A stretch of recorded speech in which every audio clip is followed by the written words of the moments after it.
In a city ruled by power, where every move is watched and every alliance matters, two hearts dared to beat for each other. Their love was forbidden, dangerous, unstoppable. One secret glance could spark a war between kingdoms, and yet, against all odds, their hearts couldn't resist. Will love survive when the world demands loyalty over desire? The city of London stretched out beneath the grey, storm-laden sky, its streets winding like veins through a living, breathing body of ambition and power. At the heart of this city, where the wealthiest and the most influential controlled kingdoms, both literal and figurative, nothing was left to chance. Alliances were formed with a handshake, promises whispered in dark corridors, and betrayal often wore the mask of friendship. In this city, love was a dangerous game, especially when the stakes involved two rival kingdoms. Amid the ceaseless hum of London's bustling streets, there walked a young woman named Isabella. Her presence was quiet, almost unassuming, yet there was an intensity in her eyes, a fire that belied the composure of her elegant exterior. She belonged to the kingdom of Eldoria, a land renowned for its wealth and cunning diplomats. Isabella had grown up amidst luxury, surrounded by tutors who taught her etiquette, strategy, and the subtle art of observation. She knew every rule, every expectation placed upon her, yet she harbored a restless spirit, a longing for something beyond the rigid structures of her world. On the other side of London, in the towering halls of the Valen kingdom, walked Alexander, a young man whose reputation preceded him. Handsome, intelligent, and daring, Alexander was known not just for his strategic mind, but for his unyielding will. Where Eldoria was calculated, Valen was bold. Where Isabella moved with careful grace, Alexander moved with the confidence of a man who believed he could shape his own destiny. And yet, fate, in its mischievous way, was about to draw them together in a manner that would challenge every law, every expectation, and every loyalty they had ever known. Their first encounter was neither dramatic nor planned. It was a mere accident, a fleeting moment in a crowded marketplace where Londoners went about their daily routines unaware of the invisible threads of destiny weaving through their lives. Isabella, distracted by the intricate patterns of a jeweled necklace displayed at a merchant's stall, collided with Alexander, sending the necklace clattering to the cobblestones. "I'm terribly sorry," Isabella murmured, bending to retrieve the delicate piece. Her hands brushed against his, and for a moment the world seemed to narrow to that single electric touch. Alexander's eyes, a piercing shade of green that seemed to see through the layers people hid behind, met hers. There was a spark, instantaneous and undeniable, something forbidden yet compelling. "Don't apologize," he said, his voice calm but with an undercurrent of intrigue. "It was my fault, truly. I should have watched where I was going." She looked at him, a faint smile tugging at the corners of her lips. There was a curiosity in her gaze, a question unspoken yet understood. And in that moment, neither knew that their worlds were not just different. They were sworn enemies, bound by ancient rivalries that ran deeper than any human emotion. As the days passed, chance encounters became frequent, though always under the guise of coincidence. Isabella would find herself in the shadow of a narrow alley, observing Alexander as he debated with merchants or helped the less fortunate, his actions speaking of a morality and depth that clashed with the harsh reputation of his kingdom. Alexander, in turn, found himself drawn to her intelligence, her grace, and the way her eyes seemed to challenge him without a single word. Yet every stolen glance, every whispered conversation, carried a weight heavier than either could bear. News traveled fast in London, and the kingdom leaders watched with hawk-like precision. A relationship between Isabella of Eldoria and Alexander of Valen was not merely discouraged, it was considered treasonous. The potential fallout could spark war, destroy families, and alter the delicate balance of power across the kingdoms. And still, their hearts refused to obey reason. One evening, as the sun dipped below the horizon and painted the sky in shades of amber and crimson, Isabella found herself walking along the Thames. The river reflected the fading light, a mirror to the tumult in her heart. she thought of Alexander, of the brief moments they had shared, and of the growing storm of desire and fear that threatened to consume her. She knew their love was dangerous. She knew the world would never allow it, and yet she could not deny the pull she felt toward him, a force stronger than logic, stronger than duty. Alexander, unaware of her wandering thoughts, stood atop a balcony in Valen Hall, gazing toward Eldoria's distant towers. He thought of her the same way, of her strength and her vulnerability, of the warmth in her eyes that had seared itself into his memory. The weight of their positions pressed upon him, yet he felt alive in a way he never had before, as though meeting her had opened a door to a world he had only dreamed existed. Their first secret meeting was arranged under the guise of a stormy night, with rain masking the sound of their footsteps. In a secluded garden at the edge of London, where ivy climbed walls and the scent of roses mingled with the earth, they finally spoke freely, unburdened by the expectations of kingdoms. "Every moment away from you feels like an eternity," Alexander admitted, his voice low, urgent. "I know we shouldn't feel this, but I cannot help it." Isabella's hand found his, fingers intertwining as if they had been made to fit together. "I've tried to resist, Alexander," she confessed, her voice trembling with emotion. "But every time I see you, every time I hear your voice, I feel as though I am betraying everything I've been taught to honor, and yet I cannot stop myself." They lingered in silence, the storm outside echoing the tempest in their hearts. For a brief, stolen moment, the world outside their garden ceased to exist. There was no London controlling kingdoms, no spies watching, no laws binding them, only two hearts beating as one. Defiant and unyielding, but even as they clung to each other, a shadow loomed over their secret haven. Word of their meetings could travel quickly, and the consequences would be swift and brutal. The elders of Eldoria and Valen would never forgive such a union. They would see it as a threat, a betrayal, a spark that could ignite a war neither kingdom could afford. And yet, Isabella and Alexander knew something that neither the kingdoms nor London itself could understand. Love, once it takes hold, is a force beyond control. No law, no crown, no empire can suppress what two hearts truly desire. And so, with danger at every turn and uncertainty in every breath, they vowed to hold on to each other, even if the world tried to tear them apart. The city of London continued its relentless march, indifferent to the lives of those beneath its shadow. But in the hidden corners, where secrets were whispered and hearts dared to defy fate, a love was blooming, a love so powerful that it threatened to shake kingdoms, defy tradition, and rewrite the rules of power. For Isabella and Alexander, the path ahead was uncertain, perilous, and forbidden. But for the first time, they did not care about the world outside. They cared only for each other. And so began a story that London could not control, a tale of two kingdoms bound by rivalry, yet united by a single, unstoppable force, the love of two hearts. The nights grew colder, and London's streets were slick with autumn rain, reflecting the flickering lanterns as if the city itself were watching.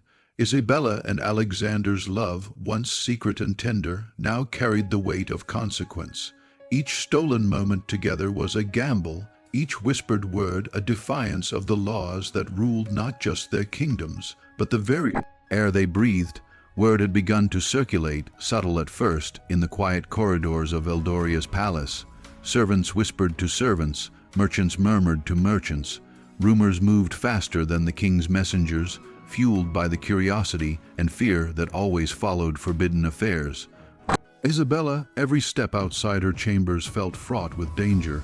Each shadow seemed to hold eyes, each whisper a potential betrayal. Yet she could not stay away from Alexander.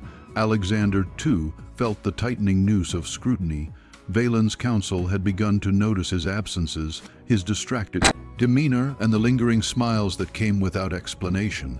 Loyal men questioned his focus on matters of diplomacy, unaware that his mind and heart were entirely consumed by a woman from a rival kingdom. His reputation, carefully built through years of strategy and bold decisions, was now at risk from the most vulnerable of threats, love. Their secret meetings grew more daring, and with each encounter, their connection deepened.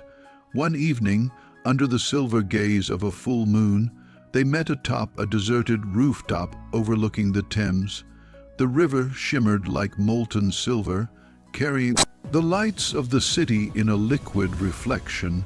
Here, away from prying eyes, they could be themselves. Alexander unbound by expectations, Isabella unshackled by her upbringing. I feel as though we are living in two separate worlds, Isabella whispered, her voice trembling with both fear and desire. Every moment with you feels like stealing something precious, and yet I have never felt more alive.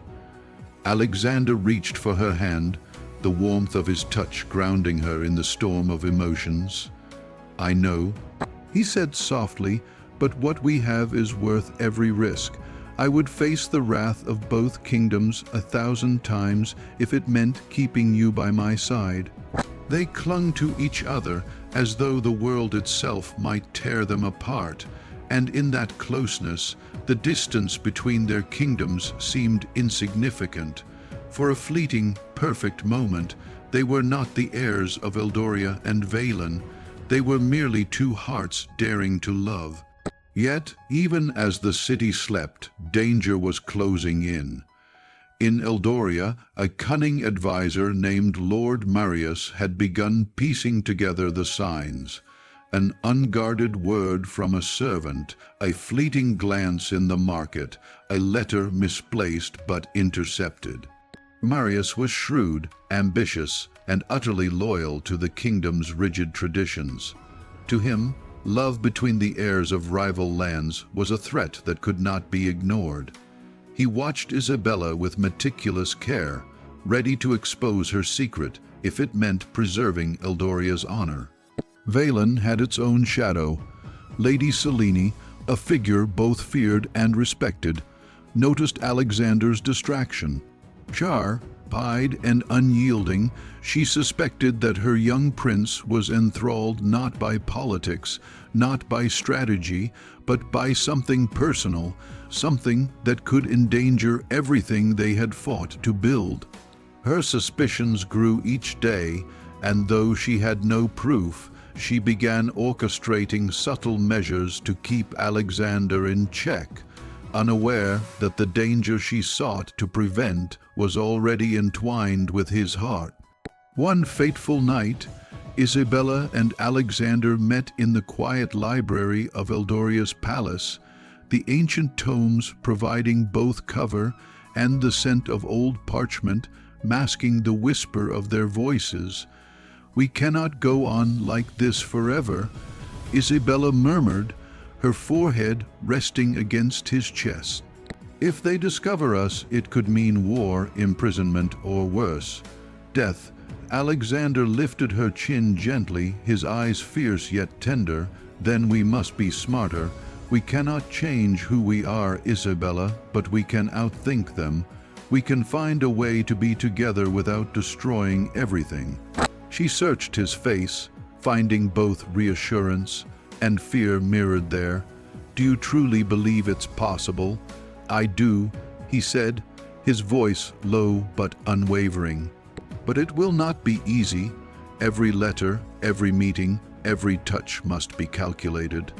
Our love becomes our rebellion, and London may not control us, but it will test us."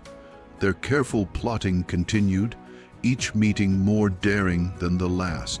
They used hidden passages, the maze of London's alleys, and the secrecy of forgotten gardens to communicate.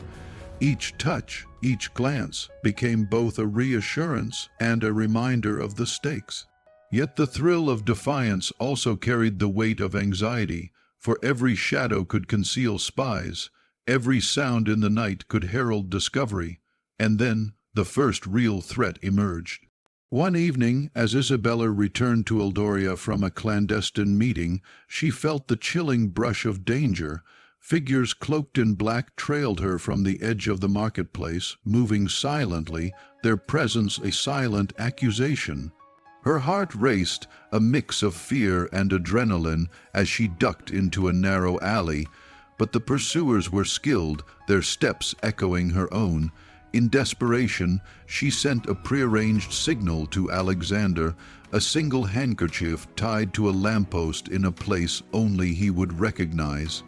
Alexander, waiting in the hidden garden, saw the signal and understood instantly. Heart-pounding, he navigated the streets with careful precision, meeting Isabella at the edge of the alley. With a swift, silent movement, he guided her to safety, the danger passing as quickly as it had appeared. "That was too close," Isabella whispered, her chest heaving. "We cannot hide forever. They will find us." "I know," Alexander replied, holding her tightly. "But if we give in to fear, then they win. Our love cannot be something we hide completely. It must endure, even under threat." In the days that followed, the tension escalated. Lord Marius and Lady Selene continued their subtle surveillance, each unaware that the other was doing the same, each moving pieces on a chessboard where the kings and queens were not just their rulers, but their own hearts. And in the midst of this silent war, Isabella and Alexander's bond strengthened, a force that defied logic, duty, and reason. One evening, as London's fog rolled in thick from the river, enveloping the city in a ghostly embrace, Isabella and Alexander met for what they knew could be the last time before the pressures of their kingdoms forced them apart. They stood on a hidden terrace overlooking the city, the lights of London twinkling like stars brought to earth. "Whatever happens," Alexander said, his voice resolute, "remember this. No one can take what we have away. Our love is ours alone, beyond kingdoms, beyond spies, beyond fear." Tears glistened in Isabella's eyes as she nodded. "Then we endure, we survive, and one day we find a way to live in the open without hiding, without fear." They embraced, the city around them oblivious to the storm that raged in their hearts. London might try to control its citizens, its politics, and even the fates of kingdoms, but it could not control love, especially not a love as fierce, as defiant, and as unstoppable as theirs. And so, as the fog swallowed the streets below, Isabella and Alexander made a silent vow to protect their hearts, to fight for their love, and to face whatever consequences their kingdoms might impose. For in a world ruled by power, intrigue, and fear, they had discovered something greater than all of it, a force that no crown, no law, and no kingdom could ever control. The danger was far from over. London's shadows grew longer, whispers traveled faster, and the kingdom's eyes were ever watchful. Yet for Isabella and Alexander, the knowledge of their own strength and the power of their love gave them courage. They had faced the first test, and though the trials ahead promised even greater peril, one thing was certain: their hearts were bound, and no force on earth could break that bond. The air in London had grown heavy, thick with tension that even the fog could not disguise. Rumors of Isabella and Alexander's forbidden meetings had reached the highest echelons of both kingdoms. Eldoria's king, a stern man of unwavering principles, demanded answers. Valen's queen, equally formidable, summoned Alexander to account for his actions. The two young lovers were now at the center of a storm that threatened to engulf not only their hearts, but the very stability of both realms. Isabella hid in the shadowed corridors of Eldoria's palace, her pulse quickening with each passing moment. She had received a letter, unsigned yet unmistakably a warning, that their love had been discovered. Every instinct screamed at her to flee, to abandon Alexander for the sake of survival. but her heart, fierce and unyielding, refused. She could not live without him. She could not betray the bond they had forged in secret. Alexander, on the other hand, had no illusions about the peril that awaited him. Valen's counsel had given him an ultimatum: renounce his love or face exile, dishonor, and possibly war. He clenched his fists, staring out at London's skyline, the city that neither kingdom truly controlled. He thought of Isabella, her eyes wide with hope and fear, and he realized that no threat, no law, and no army could sever the connection that had taken root between them. Their reunion, though fraught with urgency, was inevitable.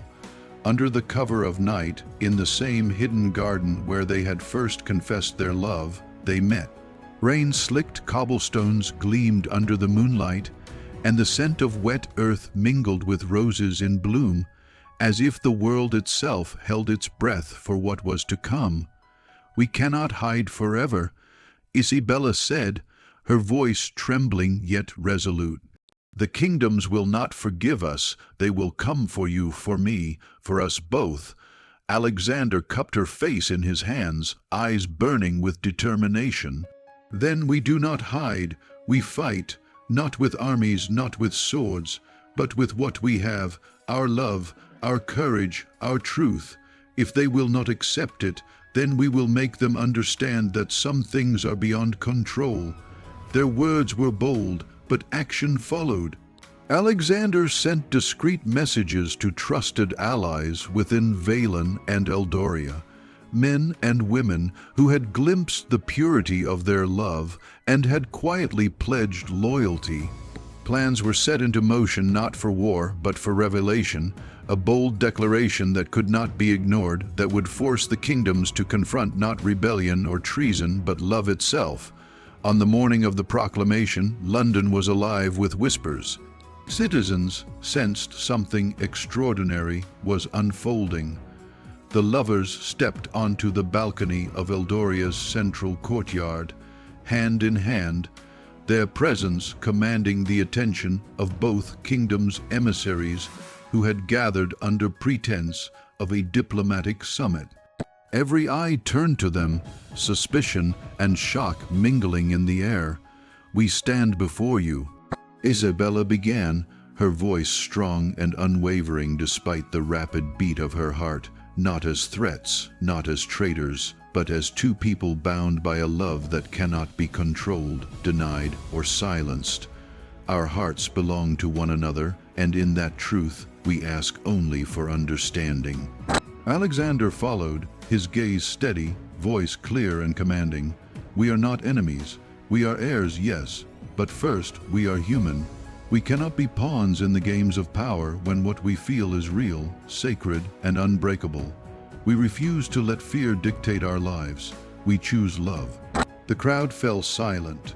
Murmurs spread through the emissaries and ministers, a mix of outrage, disbelief, and wonder.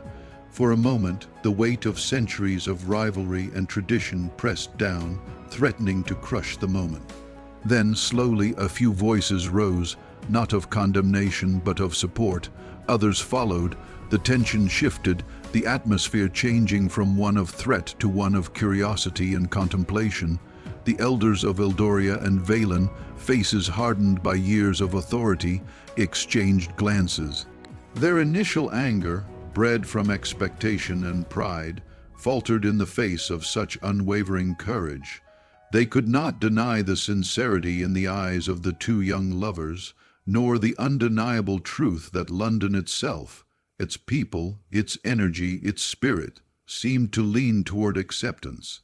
And so, in a move that shocked both kingdoms, a compromise was declared.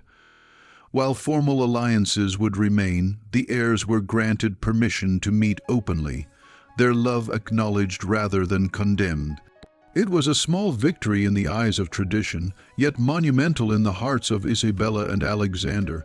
They had defied fear, defied expectation, and above all, defied the notion that any kingdom, no matter how powerful, could ever truly control the human heart. As the sun set over London, bathing the city in golden light, the two lovers walked through the streets hand in hand. Citizens watched in awe, the tale of forbidden love blossoming into legend even as it happened. London, the city that had tried to control everything, had failed. But in its failure, it became witness to something far greater, the triumph of love, courage, and defiance. Alexander turned to Isabella, brushing a strand of hair from her face. "We did it. Together we changed the course of our kingdoms and our lives." She smiled, tears glistening in her eyes. "And nothing, not even London, can ever control what we feel. Never again." The city's lights shimmered on the Thames, reflecting the new era they had begun. Two kingdoms, once divided by suspicion and rivalry, now bore witness to the power of one heart. And for Isabella and Alexander, the journey was far from over. But they would face it side by side, united in love that no crown, no council, and no city could ever command. For in the end, it was not power that triumphed, nor fear that ruled. It was love, fierce and unstoppable, that conquered all.